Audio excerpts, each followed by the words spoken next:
Can everybody hear us okay? Can get some thumbs up, maybe, or a hello in the chat box, because I think everyone should be muted or is muted. Okay.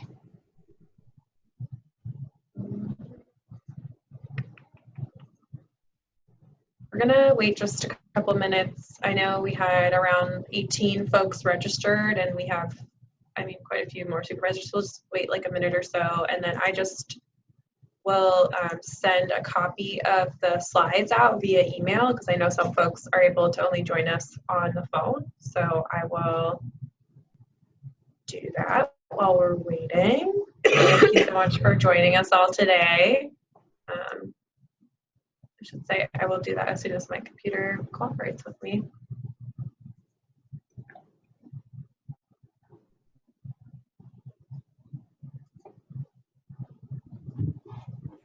So last week when we were speaking, Oh, I said to Claire, Oh,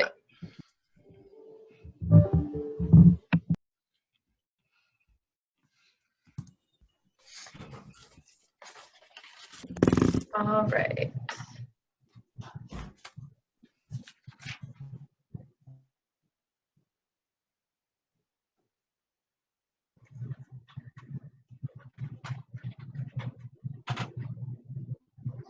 Carly, actually, so I just created a PDF in our folders. Will you like email that out to everyone just in the email I sent out earlier? You were on that, right? yes, I believe so. Okay. Thank you everyone for your patience and our technical assistance. So 302, I think we have about everyone that I was anticipating, but so we'll go ahead and get started. We do have quite a bit of information to get through today, and so it might seem like we're just powering through, because we are, but this is being recorded, and we'll share out the recording link as well as the slides, information. So Carly's going to send those out now, but we'll make sure to get that to everyone tomorrow as well when we send out the recording link, in case you want to reference it later. So we'll go ahead and get started. All right, here we go. So your Campus Compact staffers. So I'm Monique Ellison. I'm the program manager for student success, Iowa and Minnesota Campus Compact. I've been in my current role just since, I don't know, like November maybe, slowly transitioning, but previously I had been working with our AmeriCorps Vista program here at Campus Compact. And we also have Carly. You want to do a quick introduction, Carly? Sure. Hi, everybody. I'm Carly. You may recognize me from last year. I am a program coordinator with Iowa Campus Compact, and I've been in my role for about a good year and a half now.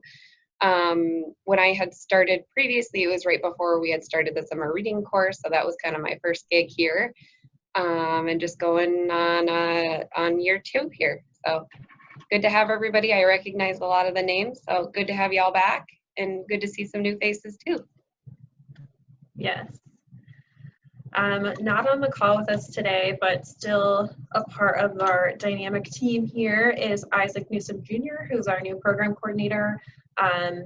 He just started in December, so we're very excited to have him on the team. He'll do a lot more with our academic year program, but he'll be the one kind of taking charge of our summer virtual training opportunities for our members, which we'll talk about later. And we also have Justin Ellis, who you all should have heard from at some point. He's our Director of Development based here in Des Moines as well. So that's our team. So today, this is a quick overview of the agenda. Again, we have a lot of agenda items. So we'll start off with some quick updates just to kind of get those started. Then I'll review our program background and then the program timeline and those elements. We'll dig into reports a little bit, and then we'll talk about the service term and elements, which is really us focusing on the member side, whereas the program timeline and elements is kind of more like the supervisor manager side of things. So just a reminder, if you could please mute yourselves That'd be great. If you have questions, please feel free to write them into the chat, and Carly will try to like flag me down or like just answer them in the chat, but I'm going to try to get through the information. And then hopefully if we have some time at the end, we will obviously take time for questions. So be good. So quick updates, host site agreements will be issued in the next few weeks. We're kind of still finalizing those kind of the minutia of the terms and details.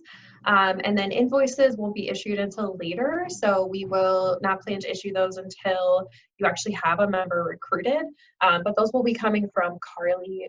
So if you don't receive them on those timelines, please just feel free to reach out. Or if you want to know what those look like in advance so that your legal team can kind of look at them, we have them, just not like finalized, at least for the host site agreement. So please feel free to reach out. So for program background, you should mostly know this, so this is hopefully a refresher.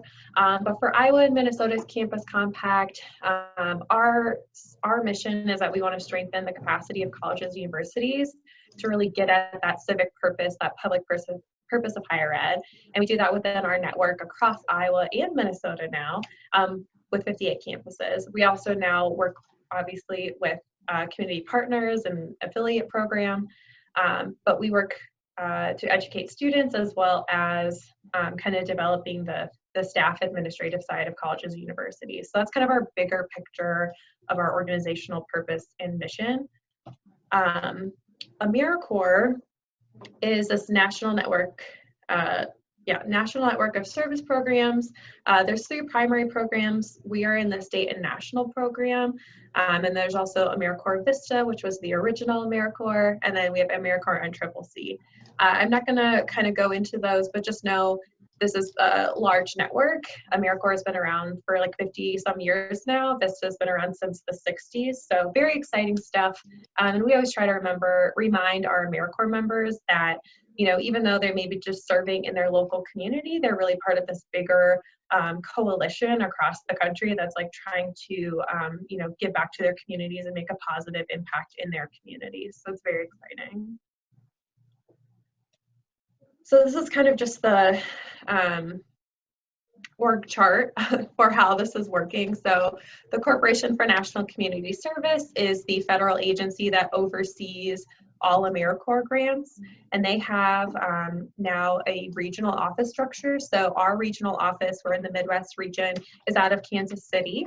And so for our program, we apply for the AmeriCorps grant through the Iowa Commission on Volunteer Service.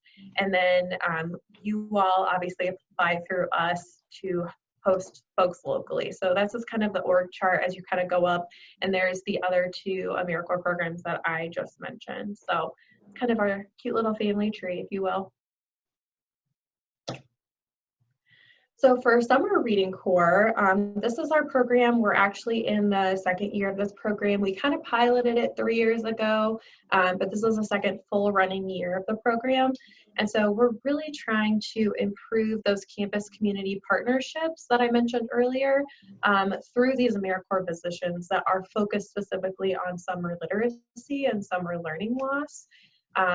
So within that, projects will expand program reach, which means that your organization has additional capacity to either reach more individuals or new individuals for your services, whether that's direct or indirect service.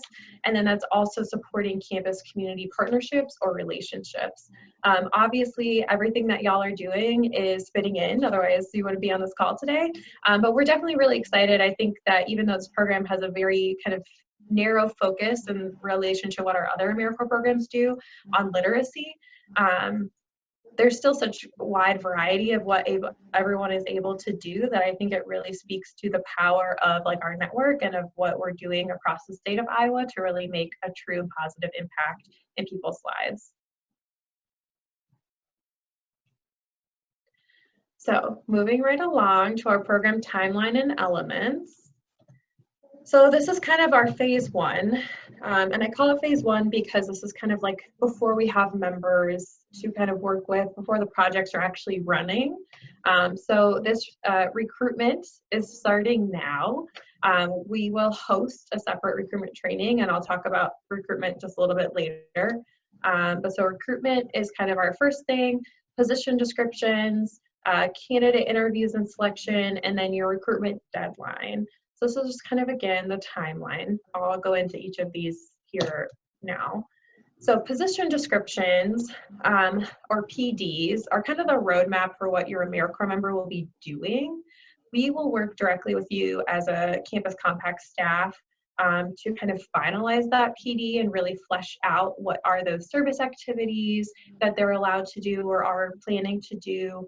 What are, what's this kind of scope of your project? What's the position purpose? So we'll work with you to finalize that.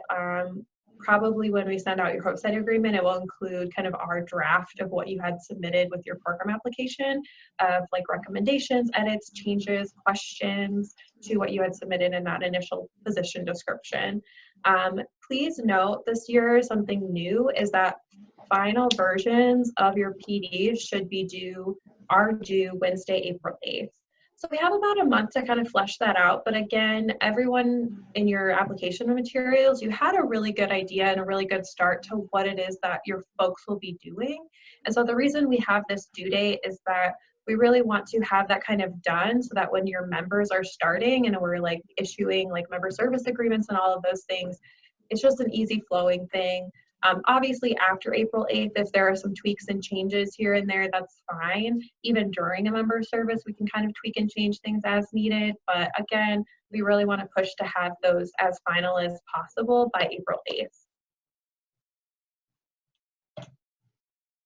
Prohibited activities. So this is good context for when you're really thinking about, okay, what can my member do or what can they not do? Prohibited activities, of course, comes directly from AmeriCorps or from the Corporation for National Community Service as activities that are not allowable by any AmeriCorps member. So first is that they cannot displace or duplicate an existing staff or volunteer effort. So let's say you were normally going to hire like a seasonal summer staff and you're like, oh, well, we got the AmeriCorps person, so we just don't need to hire that person. That would not be allowable in terms of AmeriCorps prohibited activities because you would be displacing a potential like staff member. And so within that vein, really think about, what is this AmeriCorps project doing to enhance, add on, really contribute to build capacity to what it is you're already doing and not just displacing another staff member or another volunteer program that you might already be having. The other big prohibited activities are around abortion services. So nothing in relation to abortion services, like no referrals. If you are bringing people in and they're you're going through a list of community things, like I would just say, don't have your AmeriCorps members list that as an option. The other one is conducting voter registration drives. This also gets into, if a community member comes in and they're like, I wonder where I even need to go to register to vote, or where's my voting poll? AmeriCorps members cannot, unfortunately, even say, this is the bus route you take to your voting location, or, this is how you would go to register to vote, when they're, of course, serving an AmeriCorps capacity. They also cannot write grant applications for any other federal funds, which includes AmeriCorps. So please take note of that if you're hoping to have them do anything around that. And then they can't proselytize, which means they can't lead any religious instruction. So this would include leading a prayer or giving a sermon, something in that vein. They can't go door to door trying to do any of those activities. This also kind of protects AmeriCorps members though too. So if your organization is religiously affiliated, just know that if you start off with your staff meetings, for example, and you kind of always lead with staff prayer time or something like that, still do that. We want you, obviously your staff should be doing whatever it is you normally do, but just know that your AmeriCorps member has the right as a participant in our program to say, I'm not going to participate in this, and they can either leave the room or just not participate. Just know that that also kind of protects them on that side too. The full list of prohibited activities will be listed out in your host site agreement. This is just kind of the bigger hits that we normally deal with, or we see a lot of red flags around.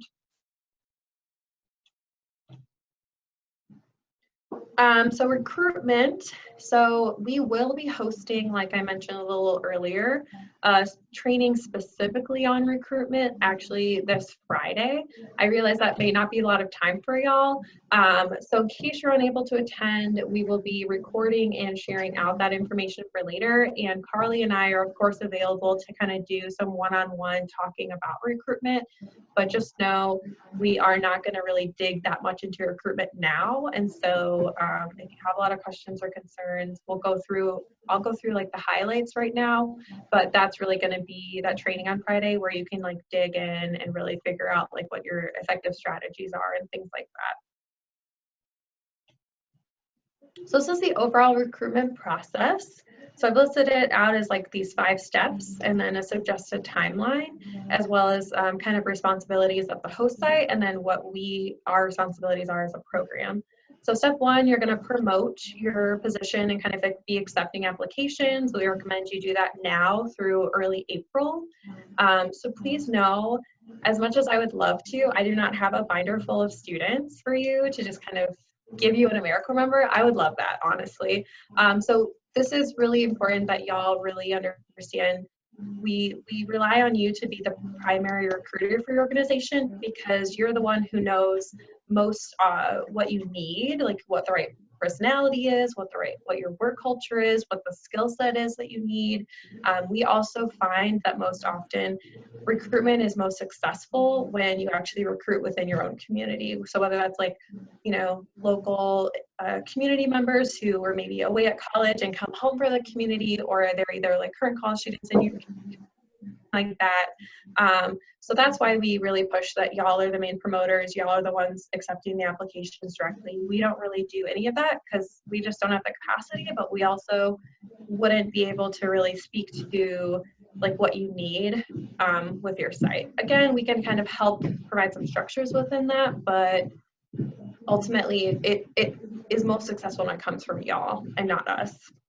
But we will promote just, you know, the fact that what our host sites are. We'll share your local application links and those things, like anything you want us to share within our networks, we're happy to do that, but we're just not going to be the host for those opportunities and those like job links.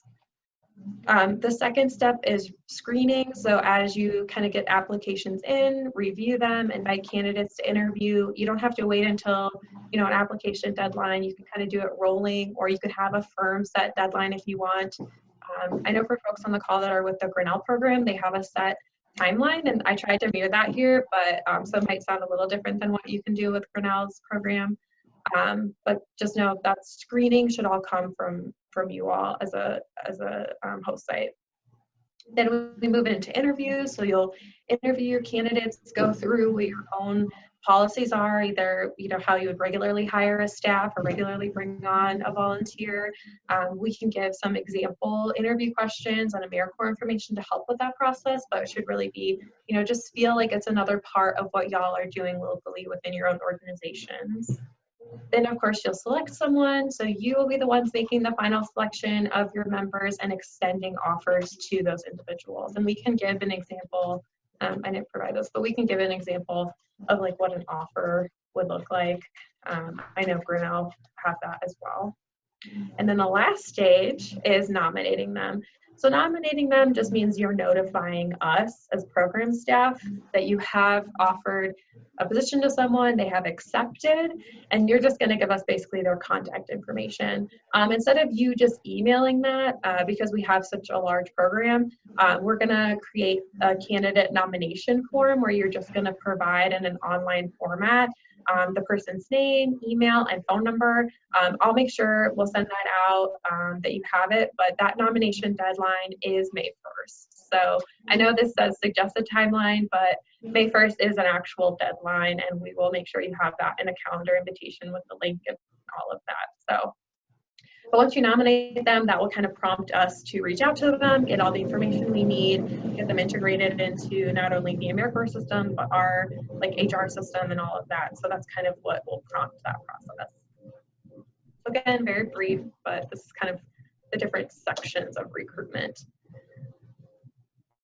Something to keep in mind as you're thinking about interviewing or thinking about, who would be a good fit with our organization is this is the member eligibility list from AmeriCorps. So in order for someone to be a participant in the AmeriCorps program, they have to meet these requirements. So they must be a U.S. citizen, a U.S. national, or a legal permanent resident. They must be at least 17 years of age or older. They must pass all 3 criminal history checks. So we do a sex offender check, a state check, and a federal check. And then they must have obtained a high school diploma, GED, or be working to obtain them. So we have had in the past a couple of high school students in the program, either they were recent graduates or something like that. So they can participate, but again, they have to be at least 17 years old. And then we do ask that priority be given to currently enrolled college students at an Iowa and Minnesota Campus Compact member institution, and that list of institutions can be found on our website.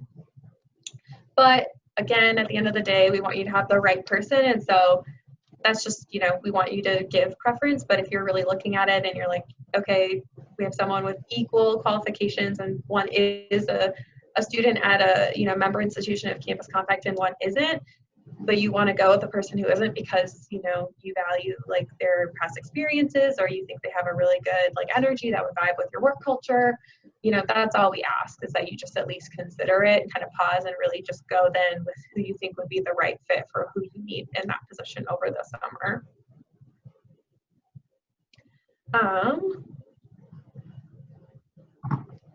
Member benefits. So as participating in the program, members will receive a couple benefits.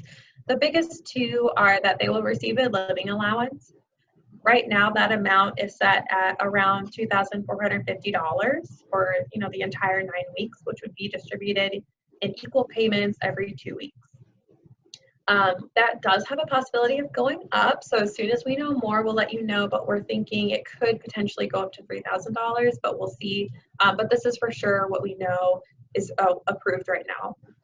The other really big one here is the Education Award. So the Education Award is housed from the National Service Trust, which is part of CNCS, and that amount for the 9-week term is just over $1,200. So again, that's kind of a scholarship students can use either to go directly towards tuition or towards federal student loans.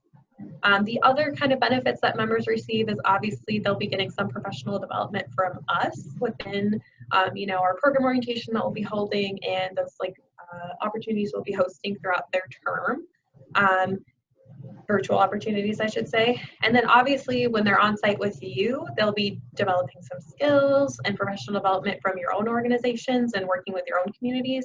And they obviously just get to work and devote their entire summer to a cause that they hopefully are very passionate about. So that's kind of the overarching scope of member benefits when you're trying to really get candidates, people that you're interviewing, to understand what they're getting out of the program.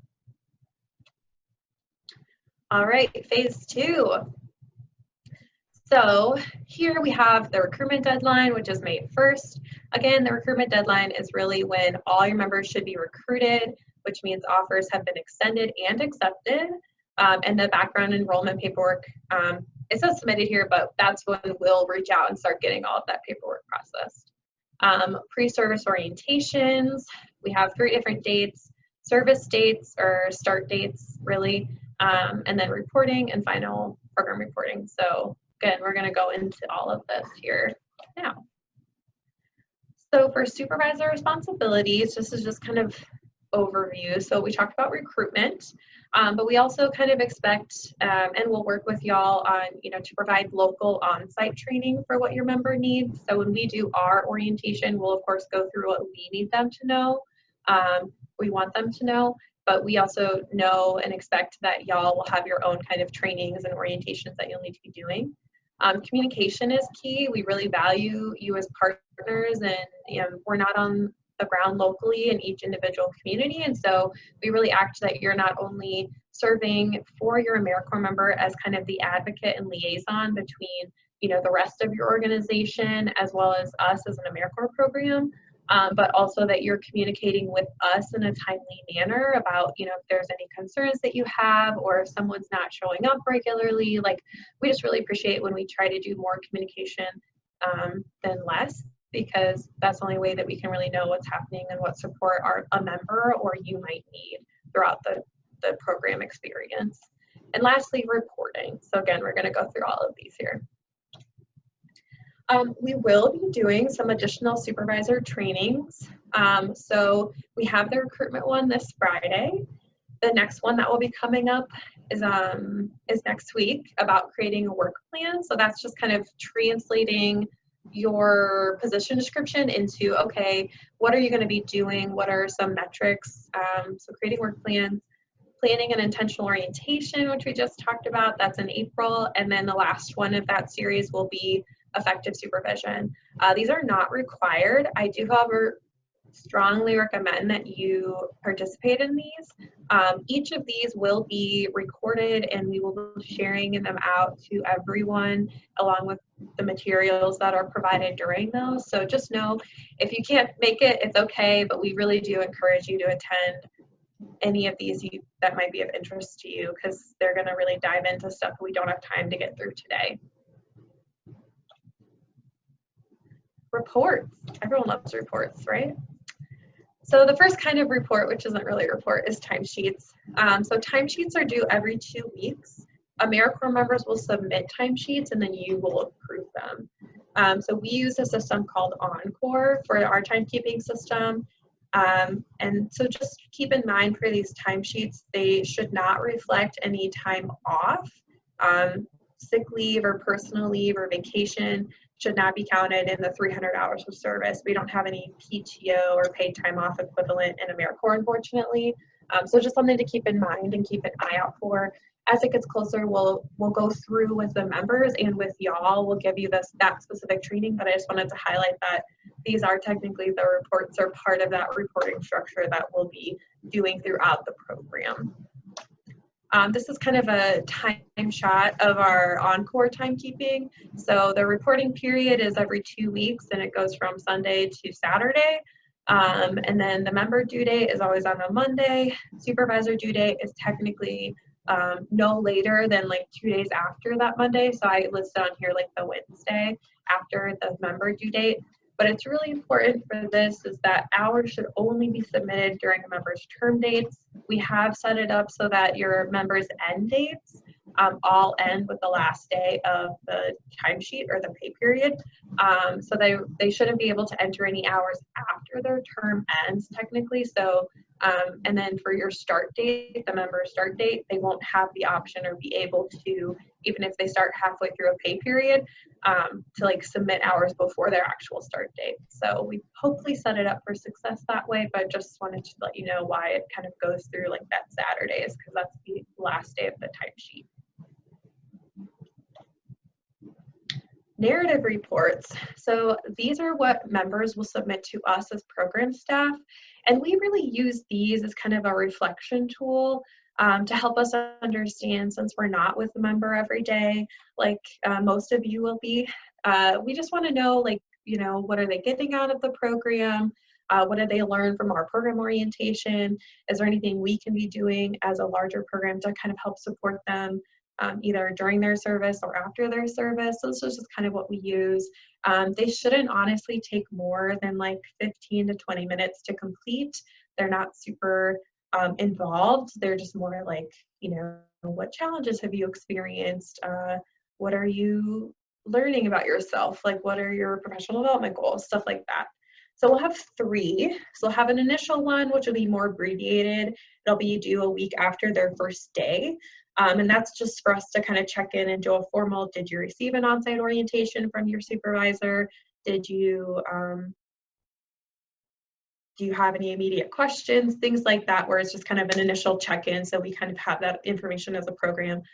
The midpoint check-in will be due kind of a month after, and that'll be again more like narrative, reflective. What are you learning? What challenges you might be experiencing? Things like that. What stories do you want to share with us? And then of course the final narrative report will be towards the end of their service. Within this, we also have evaluations. So the evaluations are actually required by Volunteer Iowa or by AmeriCorps for all of our members. And so we have a midterm report and an end of term report, and these are due by both the supervisor and the member. So the member will have a self-reflection, the supervisor, or self-evaluation. The supervisor will have, supervisor evaluation, but the due date is the same for both the member and the supervisor. And those dates actually align respectively with the midterm narrative report and the end of term or the final narrative report. Just so you know, because I'm throwing out a lot of dates, I do have an actual list breakdown of all the dates later in the slides. So if you feel like you're missing a date, I'll give it to you later, don't worry. And we'll also put all of this on your calendars. All right, and the final program report is due no later than August 31st. And site supervisors, so everyone on this call, will be the ones completing that final report. Of course, during the summer, you can be working with your AmeriCorps members to be tracking this, to help you write some of the narratives, to help you gather some of the report, but you as the supervisor are ultimately responsible for submitting this information to us. And the measures we go after are the volunteers, disaster service activities, and then there are some narrative questions. So here are the final report questions. I won't go through them now, but I do have them listed here so you can reference them. And as the report date gets closer, we'll of course go through that more, and I'll be checking in with everyone as it gets closer, but this is for your reference.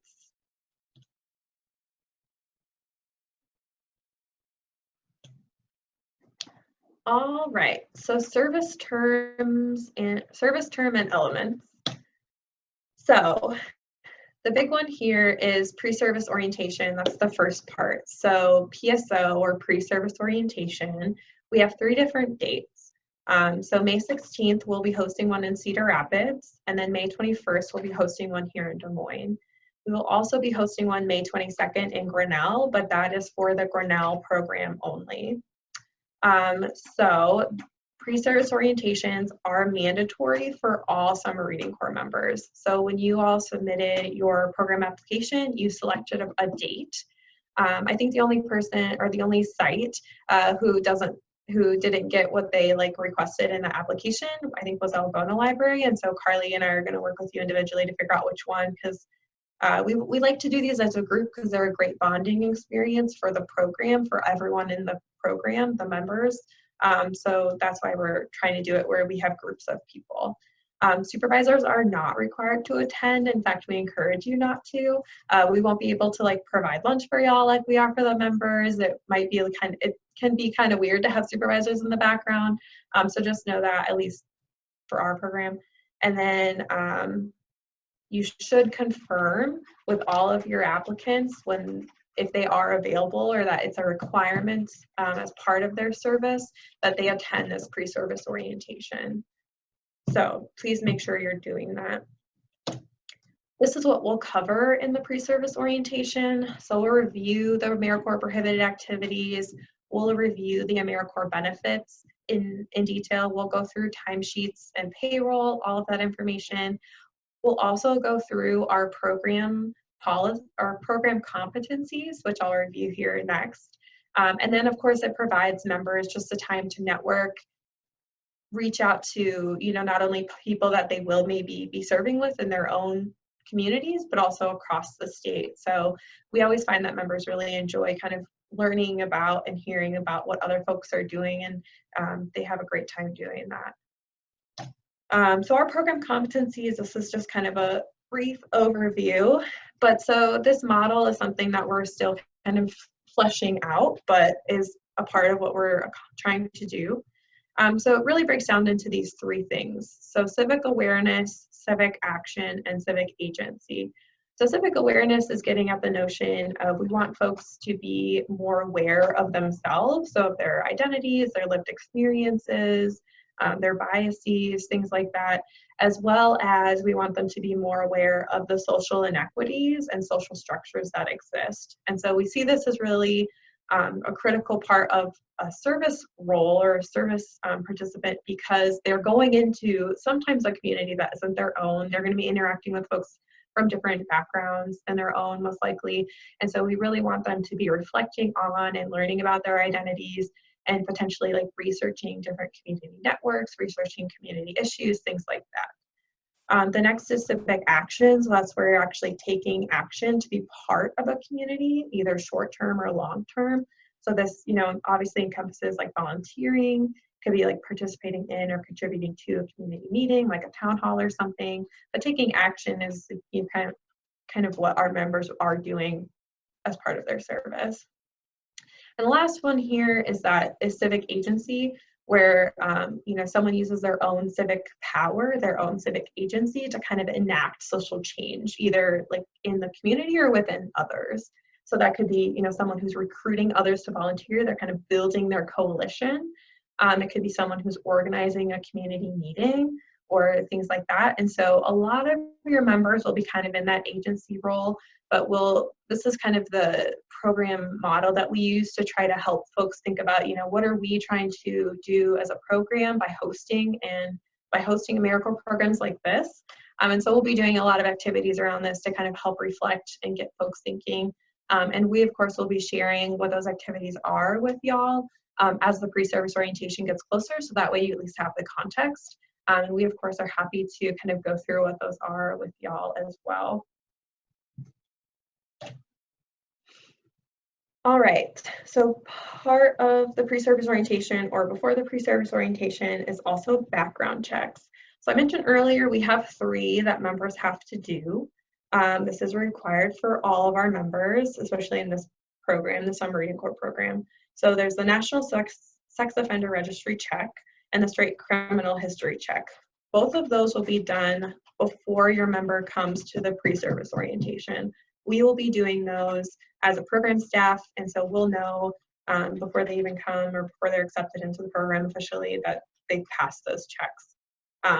The federal check, we will actually take their fingerprints at the PSO, except for now. So we'll actually do that at the PSO, and then we'll submit those, we'll send those into the federal check place. Sorry, it's a Monday.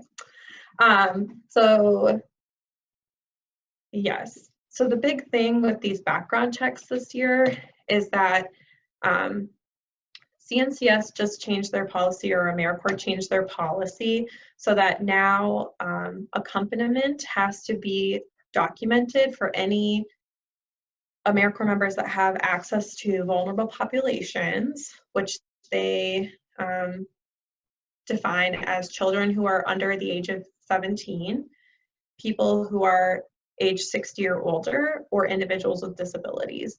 Because of the nature of our program, particularly the Summer Reading Corps program, we just say across the board, all of our Summer Reading Corps participants meet this threshold of vulnerable population access. And so what this means is that since the FBI fingerprints will not be taken, we don't have a way to take their fingerprints or do the FBI checks before the pre-service orientation, except for now. So we won't be able to even send those in until after the pre-service orientation. And so that means most likely we won't have the completed FBI background check by your member's start date. And so accompaniment here really means that we have to document accompaniment for your members' service hours until we have their FBI checks completed, until we get those results from FBI. And so accompaniment is really just about, they have to, when they're serving, they have to like be in the eyesight.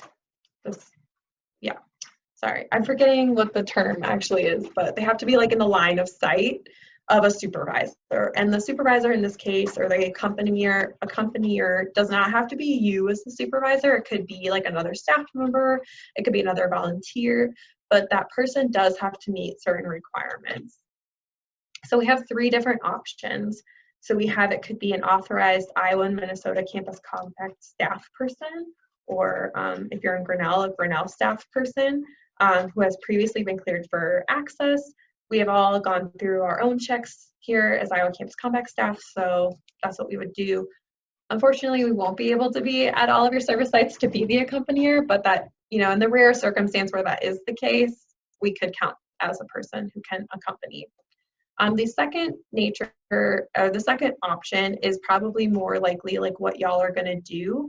And so this is an individual who is authorized by the nature of their profession to have recurring or have this access to these vulnerable populations as defined by CNCS. So for most of y'all in your capacity as a nonprofit professional or whatnot, you've gone through your own internal background checks, and so you would be able to supervise, or another staff member who's gone through such checks would be able to be the accompanier for these members. So just keep that in mind. And then that's just kind of I'll show you the log, but it's just kind of we don't need the results of a background check for the accompanier, but it's just kind of you're stating, yes, I certify that I meet this requirement. And then the last option, which could happen for some of y'all, especially if you have members who are just transitioning maybe from our AmeriCorps academic year program to the summer program. It could be an individual who's currently serving in our program who's already been cleared of all the checks. So that's another option. This is what the accompaniment log looks like. This is, again, our program. The one for Grinnell folks might look a little bit different, but essentially you just mark the date of service, their start and end time, the location of their service, the printed name of the accompanier, the title, so the work title of that person, and then you would just circle, you know, what type of accompanier they are based on the information I just went through, and then they would just sign it. And the asterisk there is, again, just kind of stating like I certify, or the person signing it certifies that they meet those requirements of being an accompanier. The other thing about accompaniment, going back here a little bit, so these are due bi-weekly until, of course, we get the FBI checks. So they'll be due bi-weekly on the same schedule as the timesheets, as the Encore timekeeping system. So this is new this year. I know it might feel a little onerous because all of your program members fit into this category. So we do apologize for that, and we'll try to troubleshoot as much as we can. But really, we're kind of just, that's the AmeriCorps policy this year, and so we'll try to plan for that and strategize as much as possible. And again, we will review this as we get closer to the actual start dates as well. So don't feel like, I know I'm throwing a lot of information at y'all, but again, I'm just trying to make you as informed as you can be now that we're like starting the recruitment phase and all of that planning phase. Term dates, so service term dates refer to your member's start and end date. So these dates are the only dates in which members can serve and count hours towards their 300-hour minimum requirement. Please note, service hours cannot be flexed before or after a member's term starts or ends. So unfortunately, the pre-service orientation that we'll be hosting with them will not count as service hours because we have to make sure they're in the system and all of that. Their start date is the first day they can start recording hours in Encore. Their end date is the last date that they can record hours. So you can't, you know, their last week of service, you can't say, oh, don't come in on Friday. We'll just push those 8 hours to like Sunday. That's not allowable. If that's something that you need within your program parameters or events that you're hosting, you'll have to work out a separate arrangement with your volunteer, and they will either maybe volunteer their own time outside of their AmeriCorps experience, but you can't require that as a contingency of their AmeriCorps experience with you. So I just want to be really explicit with that as to what we mean by a start and an end date in regards to service hours. So these are our program dates. So the first one we have is May 26th through July 25th. The second one we have is June 1st through August 1st. And then the last one is June 8th through August 8th. So again, all of those end dates are on Saturdays. I had to think about it. They're on Saturdays because that's the last day that they can submit something in a timesheet. If their last day with you actually is on a Friday or a Thursday or whatever, we just ask that they submit their final timesheet on the actual last day that they're serving with you, because otherwise we're going to have to like work with them to track them down, and yeah, so just note that. So member obligations. So these are what members need to do to successfully complete their term. So they have to serve a minimum of 300 hours over the course of their 9-week term. This is about 34 hours a week.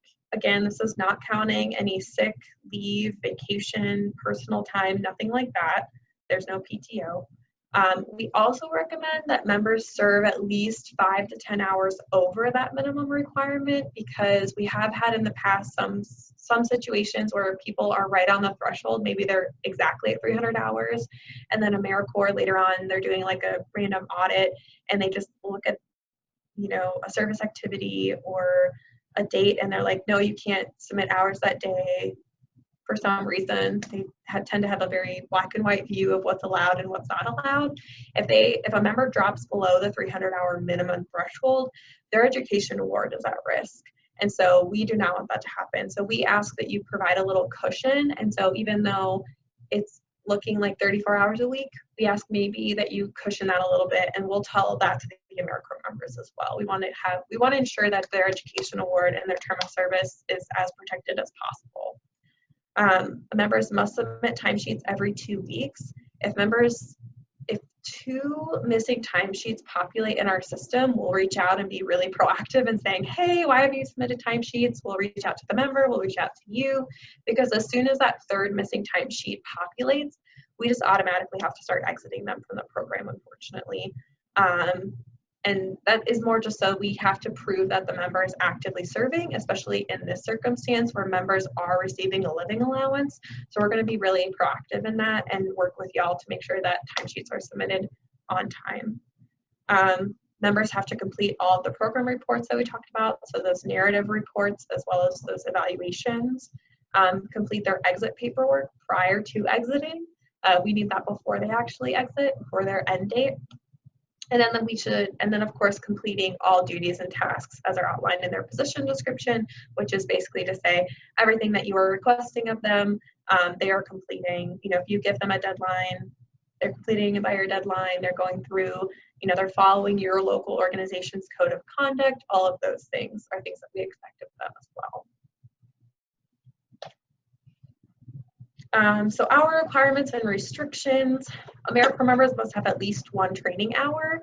Since their start date will be around the time where they're going through their orientation with y'all, they might have more than 1, but they have to have at least 1, which will be an easy slot in for our encore timekeeping training that we'll send to them. But again, they have to have at least 1 throughout their entire term of service. AmeriCorps members should not be doing any fundraising activities, which would include collecting in-kind donations. So if you have a situation that you're worried about could be construed as fundraising as in regards to AmeriCorps, please let us know, but we'll work through those as we kind of finalize your position descriptions, okay?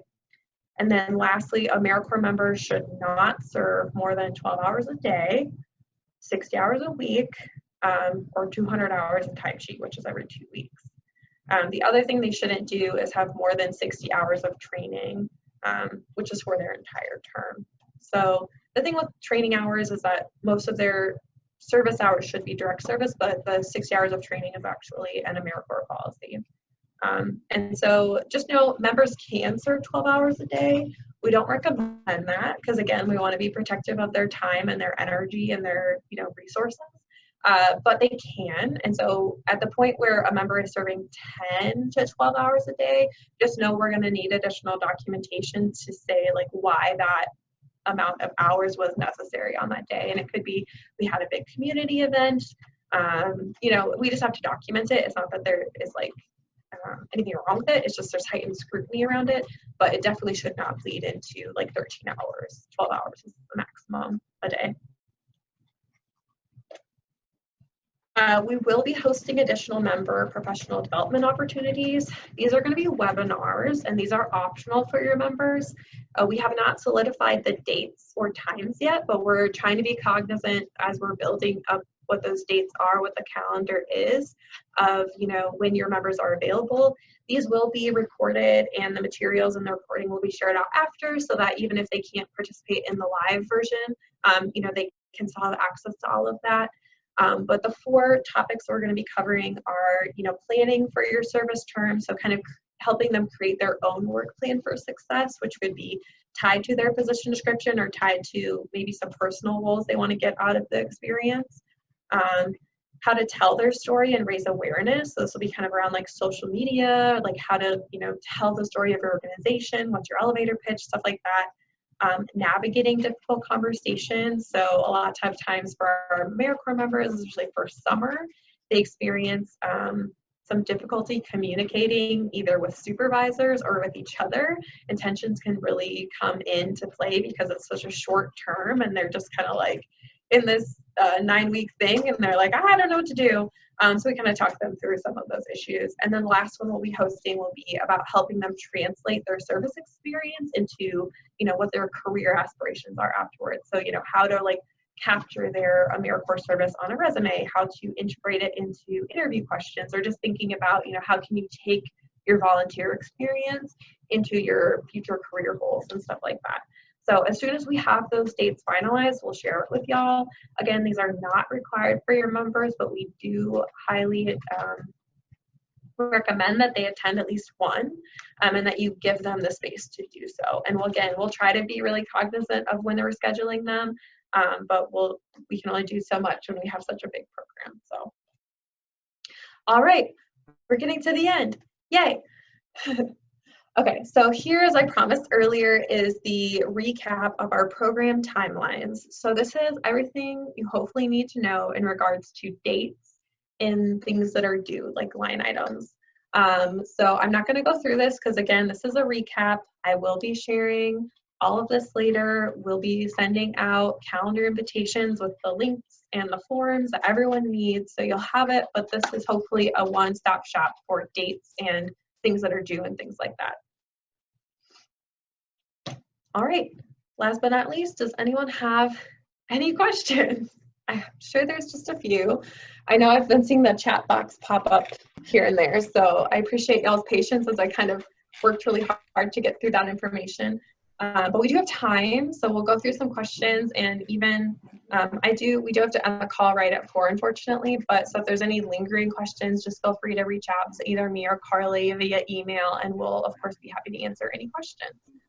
So just a reminder, y'all should be muted, so just unmute yourselves, and then we can answer questions. So thank you all. I actually unmuted everybody, so. Oh, thank you, Carly. And I'll go back to the program timelines in case that's like what the focus is, that people want to like look at it instead of looking at the lovely pictures.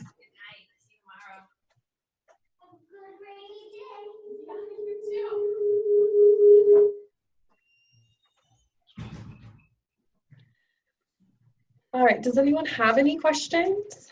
I mean, we're happy to stay on, but if no one has any questions, or if you feel like you have what you need, you can feel free to hop off the call.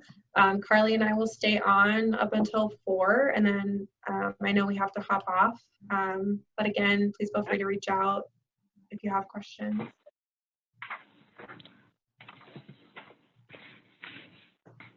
All right.